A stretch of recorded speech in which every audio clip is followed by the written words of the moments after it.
Welcome to New York.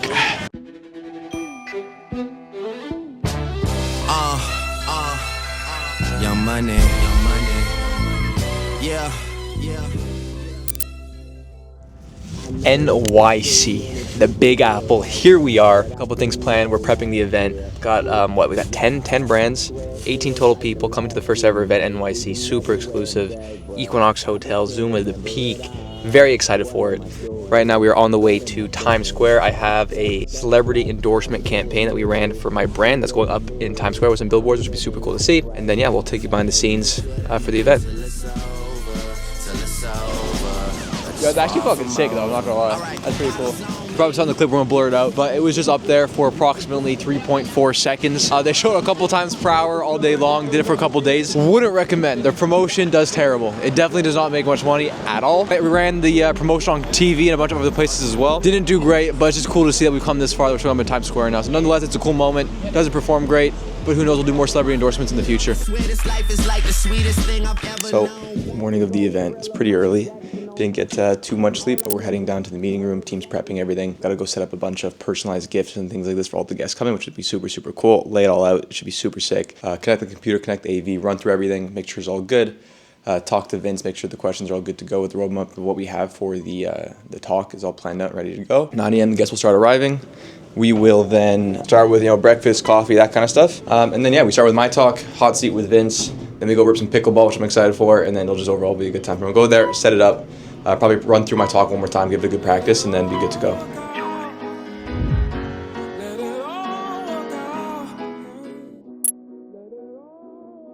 So room set up, as you've probably seen some of the B-roll, we got catering, full room set up. Hopefully David behind the camera is gonna get a sick cinematic shots of this area.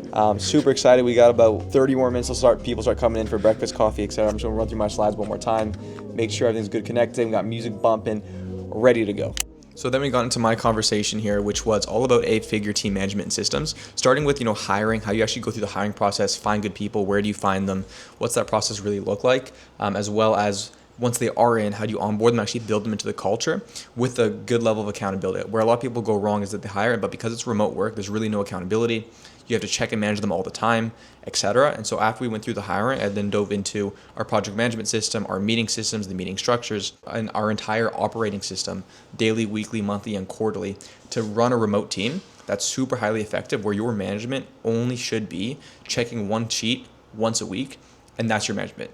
Okay, so that was a great talk. A lot of people got a lot from it. Then we had to sit down with Vince here, where he was going over a lot of the big levers that they pulled on last year to really scale massively, not just across one brand, but across multiple brands as well. He's amazing at what he does. And one of my favorite parts of the conversation was him diving into how they are doing high intent creative testing, how they're structuring it internally with their team, because the way that he presents it and the systems that he built out for his team, although very similar, there's a couple things that myself and everyone else there took that were super, super impactful. Talking about, use case, angle, how they structure this, how they pull their data, how they iterate on this in the next steps.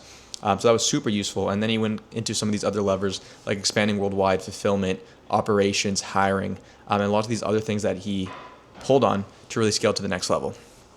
So what we now run is we call it the master concept, and the master concept starts with one use case and one angle. So that's what we started to realize. Like a use case is, for example, when are people using it, why are people using it, and what type of people are using it, your product, and then multiply it with an angle in case. And this you can distribute in many formats, because if this works, you can create UGC, you can create a static, you can create a video, you can create AI voiceovers. And then you have, with one winning master concept, you can distribute it in many different formats and frameworks, automatically allows your creative strategy and your creative output to go up a ton, but very intentional, instead of like trying to shoot with blinds. So what I think a big shift in eCom has, what we are seeing right now, is that instead of trying to look for winners, you create them yourself. Before, like, you're testing 100 ads, hoping a few of them stick. Now we try to be much more intentional, and we tested 20, and we know that they are very intentional why we are putting those out in those ads, because or it has worked before, or we think this audience can crack for us as well. So it's more of a very intentional strategy than trying to test a bunch. And that comes again with like understanding the full awareness stages as well, like when and how you approach a certain audience. So just had to sit down with Vince, did my talk. Vince was breaking down creative strategy, partnerships, logistics, international expansion. It was all just really, really good. We got lunch now, we're gonna get through it. We're gonna go ahead to pickleball, which I'm very excited for. It's supposed to be paddle, snowstorm canceled, but we got pickleball. Once I keep saying that, but it'll be a good time. We went through value this morning, rest of the day is just to kick it, nice out, nice locations, have a good time, have some drinks, and everyone just connect with each other, because that's where the biggest lessons are learned. If you take a look here, right, once again, we've only been here a good couple hours, but everyone here has already connected with each other. People are talking to each other. Everyone here is $1 million plus per year. Most people here are doing 10, 20, 30 million a year, and even beyond that, I could look at 1, 2, 3, 4 people now did over 100 mil last year, and just more scaling. So it's just a crazy room and just overall fun time, and that's going very well so far.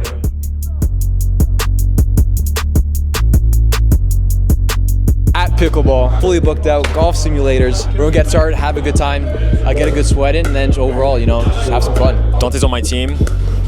Pray for me. Dude, I'm actually gonna rip it. I'm actually good. You're an apple. I'm good. I'm good at pickleball. Hit the floor. Now they wanna know me since I hit the top. Hey, this a rolling, not a stop. Watch shit don't never stop. What's going on, guys, with the X Brothers? Julian Xantis right here, Christian Xantis. Man, the event, today's day 1 in New York City. As you guys can see, this view. We woke up, had some breakfast with the guys, just was able to connect and talk about some different bottlenecks in our business. Now we're out here just getting a little bit of physical activity. It's been wonderful. Hi, this is Bogdan. We're here playing pickleball with a bunch of eCom enthusiasts. It's awesome to be out here. Lots of passionate people, lots of people ambitious. And to be fair, for such an ambitious group of people, everyone is just enjoying themselves. No one is competitive, and it's just a good time.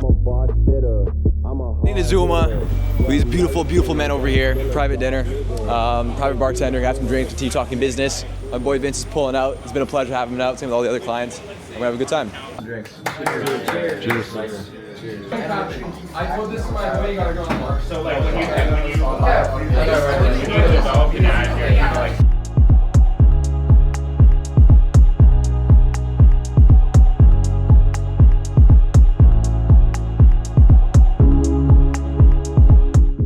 Day 2 of the event. I think everyone's feeling a little bit this morning, maybe a little bit hungover. We went out pretty late, but it was a good time. It's feeling a little bit hungover, but here we are on day 2, excited to get into it. We got catering, food, coffee, everyone's gonna be waking up, go hit the spa, sauna, etc. Then we have Luka Wishenko doing a talk. Then we got Demos doing a talk. Then we got a Q&A panel with Vince, Demos, Luka, etc. And yeah, so it should be a really good time. New York's been sick so far. Day 1 was sick, a lot of great feedback so far. And yeah, we'll see what today brings. Here we are, having lunch before talk 2. Demos, 9-figure CMO, creative systems that did over 150 million. And something that's super interesting with the creative systems is, especially as you get to scale, you need to get good at direct response, but then to get to the next level and really get to multi-8 figs per year and then continue to scale, it's all about how can you systemize this and pull clear learnings. So lots of the systems about how can you extract from your ad testing through clear naming conventions the exact elements that make up your winning ad, right? What type of hook style, what type of duration, and every element you could put in this naming convention to pull clear learnings will get you one step closer to finding the exact elements that make up the ad. The issue is most people just test ads to test ads. What you want to be doing is once again testing with intention, and people do that as well. Once they're putting high intent, they do research, etc. That's what they think the high intent is. Step 2 is how do we test with intent, but actually track and have all the clear data to be able to pull that and optimize the account and creatives to be able to scale further, right? And that's what Demos is diving into with all the different AI tools and stuff he's going to walk over, which I can't wait. I'm super, super excited for. I think people will love it. I went to the presentation yesterday, and it's really good. It's really, really good. So I'm excited to see it. I'm going to drop a bunch of sauce only for the 10 brands here that have showed up, which I'm excited for. And then one other thing, while I got you here on the camera, that's interesting I'm noticing from the event is understanding that people aren't any different than yourself, right? Like when you talk to these people, yes, you pick up something here and you pick up something there, but the real sauce is found in genuine connections and just realizing that the only difference between person A who's doing 100 million a year and you doing 10 million a year, 20 million a year, is that they've either been in the game longer or they move quicker and they test faster. The real sauce is found through actually testing, coming up with your own thesis, getting results, and iterating on that. That's where the sauce comes from, right? Because if you're just copying things you see on Twitter or YouTube, you're never ahead. You don't have any true real sauce that's completely new that anyone else hasn't seen. And so for example, with Demos and these creative systems, why is it actually so good? It's because he figured it out by doing it. He comes up with a thesis, what problems do we have internally, starts building a system and testing different things internally with his team to figure that out. Over time of that process, he then has a really good creative system on paper, SOP, for his team to follow to consistently scale the business, right? That's how they've been able to do over 150 million. I think it's like 3.5 years of the business. Just insane, right? But he knows the stuff he knows and he's able to share the sauce because he just tests and figures it out as he goes with high intent. He's not sitting there on Twitter, he's not sitting there on YouTube and watching SOPs and tutorials. He's testing, coming up with a thesis, and improving that himself to then create the full creative system, and that's what really ends up scaling the brand. So then we're on to Demos' talk, CMO of ViaSox. They did over 150 million with these internal creative systems that he's walking us through. He's walking through their entire internal project management system, creative systems, etc., to do over 150 million in like 3 years, just absolutely insane. And his systems were incredible because this isn't, YouTube, Twitter kind of repeat information. These are internal systems that he built out himself from just testing, trying it, and learning on his own to come up with these systems. So it's something that no one's ever seen, or at least that I haven't seen, that he walked us through at the event there, and how he actually used AI to power that, which was super insightful. Then we had to sit down with Luka Washenko here. He did over 120 million last year on track. He's had to do over 200 this year. Insane. That's within like 2 years of starting the business. I think it was like something around 14 to 16 months till they did their first 10 million month on this brand. So it was really amazing to talk to him, sit down, ask him a couple questions, and everyone else, got to sit down and ask him questions as well of what was the it factor, what was the thing that pushed him over the edge. And my biggest learning lesson from him was just how good he is at identifying the constraint and putting all focus towards that to solve that, because that was a big, big lever in them scaling as fast as they've been able to do. So as you can see, we're wrapping up here, day 2 before we head to Peak for dinner, which I'm very excited for. Everyone's deep in conversation. We just had the one-on-one fireside chat with Luka. Did just over 120 million last year, on track to just absolutely rip it this year, and just genuinely, he's a good friend and a super, super nice guy. One of the things I learned the most from him in this talk specifically was honestly how he finds constraints and just the way he thinks through where to put the focus. Right, there's a bunch of things that's messy in the business, you could say, but regardless, they've been able to scale like crazy because of putting the focus on the right things. And so it's just a big lesson reminder to myself to figure out what is the main constraint, what is the biggest issue that we have, put the time and focus there. And just understand that some vehicles are better than others, right? Like he explained when he started his past brand, the vehicle and the product he was selling just didn't make sense, right? He got capped. The biggest competitor was doing 10 million a year, right? Versus then going to the new category, he said you could just scale massively. And so it's a reminder to me and everyone at the event who's asking good questions as well as to what to focus on, take a step back, kind of reconvene and kind of like just re-look at the constraints of the business. Take a step back, think bigger picture of what operations systems need to be there to solve these main constraints, and that if they can't be solved, what seat or what vehicle you have to be in, if that should be changed. With that said, once again, we're finishing this up. Some really good food. The view's insane. We're having sunset right now over the skyline. I'm sure we'll take some B-roll and throw it in there. It looks beautiful. And then we'll go chill, get some more of these videos done. And have dinner at Peak. I think it's floor 101, which would be very, very sick. And then just wrap up a really good event. We have a lot of good feedback so far. Mr. Hadley, just want your thoughts on how the event was overall. What were your thoughts? Yeah, man, definitely intimate experience. Normally, been to a few masterminds through my days, and normally it's a big group of people, 100, 200 plus, and just having a small group of high-level individuals. I think it was around 14, 15 people total. So yeah, it was very intimate. Learned from some 9-figure players, and ultimately learned the value of building actionable systems that increase accountability and transparency within your company. So very important lessons learned. Thoughts on overall kind of location, how we had structured? I know with this event it was more, we call it 60% activity, kind of bonding split versus 40% just actual presentations. Did you like that? Was it better or worse? What were your thoughts on it? And then overall kind of location and your experience? Yeah, I mean, just speaking for myself here, my attention span isn't too vast. So just having a 1 to 3 hour presentation instead of a all day 6 to 8 hours was definitely a lot more helpful and a lot more engaging, to be honest. Getting to partake in a lot of events not only made it more fun, but got to meet all the guys, just have private conversations with them, which is pretty rare. Demos, first and foremost, thank you for coming out. Not only did you attend, but you were a speaker. Just want to get your overall thoughts on, one, how was it speaking at the event? And then two, what were your thoughts overall for the first event we put on?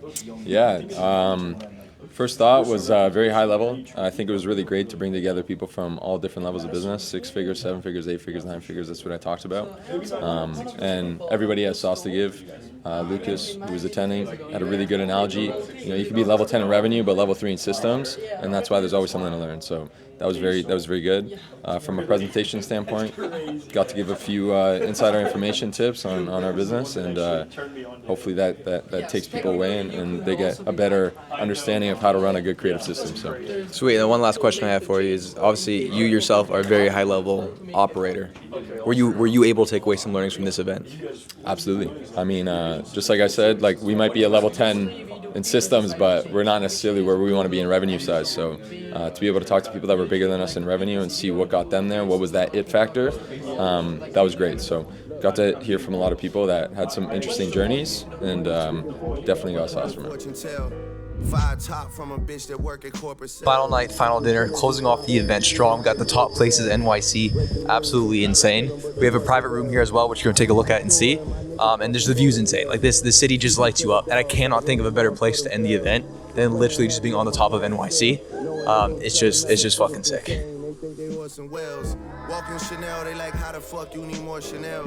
I got these cats tucking tails on 4-quarter sales. Ladies and gents, at the peak with the dinner, absolutely crazy. Eating good food, we're waiting for dessert here. Just talking business and overall having a good time. Let me introduce you to some. Austin's a real one for coming out. He's scaling like crazy, talking about the capacity, etc. Okay, so like guys, one thing I would pass along is like I just sat here at this dinner, talked with like 4 or 5 great entrepreneurs. Most of them 8-figure, a few of them 7-figure. But also one thing that I really took away is like these events, like in person, they really can shift your paradigm on like business and what's possible, because you're quite literally sitting across the table from somebody in the exact position you want to be in. So it makes, instead of it being like, oh, you know, Dante's running like XYZ, like $50 million whatever brand on the internet, and it seems like it's on the internet where it's far away, versus when it's right in front of you, it seems very obtainable, and it kind of resets your standard to be someone that should try to actually acquire those type of metrics within your life. So I personally find that like these in-person events can absolutely change your life, and it's probably one of the most impactful things that I personally invested in. So I would sincerely highly recommend it. I'm here with Thomas, co-founder, No BS eCom. What's going on, everybody? My first segment on the YouTube channel. I'm extremely nervous. Honestly, super good event. Everybody seems to be happy. Everybody seems to have had a good time. It's been an absolute pleasure. Lots of good value shared. And I'm very excited to already start planning the next one, which will be even bigger, even cooler, and even more exclusive. No, but it's been an absolute pleasure. We've had some absolute killers here. You know, some 9-figure brands, multi 8-figure brands. And I'm very excited to see what the future holds and what 2026 has in store for everybody in this room, and obviously for No BS eCom as well. It's such an intimate group. There's 10 brands, less than 18 people in this room at max, including all guest speakers, workers, team, etc. And the exclusivity that comes from this is insane. Because once again, I made this event, and we made this event and put it together the way that we want events to be from my own experience, which is less presentations, still go deep in the value, but really just have the opportunity for everyone coming to the event to sit down and have a good, meaningful conversation and build connections with dudes doing multi 8 and 9 figures a year. Right? There's been no other event I've ever been to other than the one that we put on, where every guest has had the opportunity to sit down for 30 minutes, an hour, 2 hours, 3 hours with dudes doing 9 figures plus a year. Like that just doesn't happen. You don't have the opportunity for that, and that's why with this exclusivity we're able to make that happen, which I'm beyond grateful for. So it's been a good time. Not having enough to pay your taxes a federal crime. You niggas obsessed with me and it's not on no hetero vibe. We're playing, a good old game of darts. My goal is to beat Brad, and that's the only thing that matters. Anybody else? Oh, you ready? And you sitting in the cold, doing what your boss tell you to do. What, see? So what? Yeah, exactly. Go to the front. Suck my dick. Go to the front. Suck my dick. You want to do nothing. This guy's just out there straight beefing with the cop. Huh? This guy just staying outside beefing with the cop. Yeah. Holy fuck.